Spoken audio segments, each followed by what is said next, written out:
Saludos y bienvenidos a Fase 24. Estamos en un episodio especial para mecenas del podcast. Llevábamos tiempo sin hacer un episodio especial para mecenas y os voy a decir una cosa. He visto por segunda vez la primera temporada de Los Anillos de Poder. Sí, la he visto por segunda vez. Algunos seguramente se sorprenda ya con esto que acabo de decir. He leído varias noticias en los últimos tiempos y varias publicaciones en redes sociales sobre la segunda temporada y tenía la necesidad de dejar aquí un episodio un poquito más de opinión, de análisis de lo que se puede venir, ¿no? Con la segunda temporada de Los Anillos de Poder y también de reafirmarme en algunas cosas que comentamos sobre la primera temporada.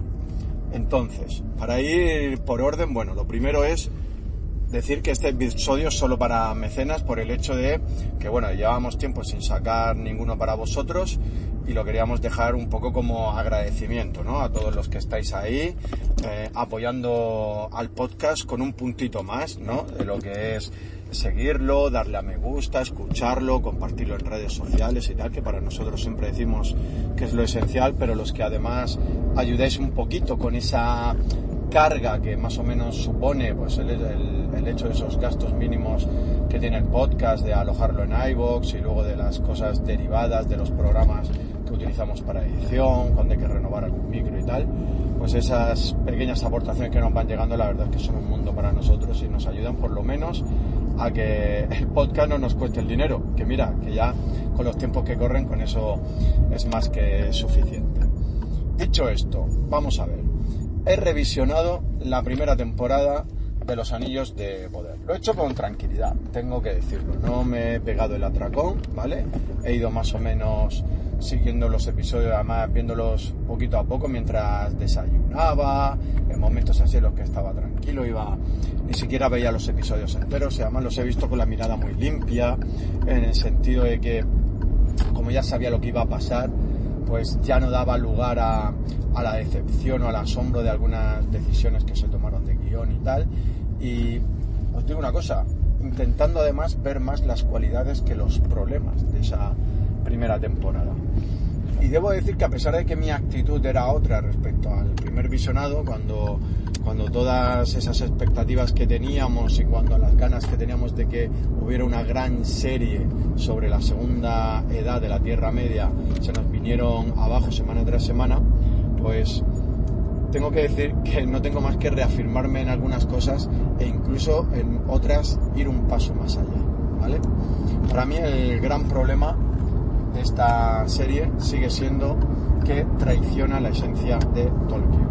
Voy a dejar en la descripción del audio, he comentado varias veces este artículo, pero es que me parece que lo clava tanto y que lo va a seguir clavando conforme vayan pasando los años y sigamos viendo temporadas de esta serie, que me parece la mejor lectura que se puede hacer de cuál es el problema real que tienen Los Anillos de Poder. Lo dejo en la descripción del audio. Es un artículo de Michael Trout, que es un profesor de inglés en un college de Massachusetts y además es coeditor de la revista Tolkien Studies, es decir, es alguien que sabe de lo que habla. El artículo está publicado en New York Times en 2022 y lo publicó una vez que salieron los dos primeros episodios. ¿Os acordáis que cuando lanzaron la primera temporada, primero soltaron 2 episodios? Pues una vez vistos esos 2 episodios, este experto en Tolkien ya se olía la tostada. Yo creo que él ya se la olía desde antes, pero digamos que esos 2 episodios le bastaron para reafirmarse en algunas cosas que después se confirmaron y que parece que se van a seguir confirmando. El problema con esta serie es que no refleja la esencia de Tolkien, no refleja su sutileza narrativa, no refleja la complejidad de su mundo, de la Tierra Media. Y lo que para mí es más grave, traiciona en su base y en su esencia a los personajes canónicos en los que se inspira. O sea, los personajes canónicos que sí que aparecen los traiciona uno por uno y sin ninguna excepción. Es curioso que son los personajes no canónicos en la serie, tipo, lo hemos dicho muchas veces, ¿no? Arondir, el elfo que estaba en las tierras del sur, Adar, por ejemplo, esta especie de elfo que comandaba los ejércitos de orcos. Ese tipo de personajes no canónicos son los que se puede decir que están casi que mejor escritos. Pero al margen de eso, de lo que ya hemos hablado mucho, largo y tendido, el problema es de base. O sea, el problema es que una Tierra Media escrita por el profesor Tolkien, en el momento en el que pasas 12, 13, 14 páginas de los apéndices del Señor de los Anillos, en los que es verdad que se da un arco narrativo y en el que se da unas bases para generar una gran historia, pero en el momento en el que tú tienes que construir y tienes que engarzar esa historia, esos personajes, tienes que montarlo todo para que tenga sentido, incluidos los diálogos, incluidas las tramas, algunas de ellas, incluido todo el universo y cómo van construyéndose algunos de los personajes, se te desmorona todo, porque cuando vimos las películas de Peter Jackson, su plan era seguir el libro, El Señor de los Anillos, y después El Hobbit, con más éxito El Señor de los Anillos, y donde se ven los grandes aciertos de Peter Jackson es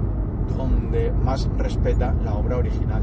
Luego hay cosas en las que él se desvía un poco, en algunas acierta, en otras falla, en algunas, digamos que en algunos de esos cambios se pueden entender, se pueden más o menos interpretar, en otros no tanto, pero ahí está Tolkien.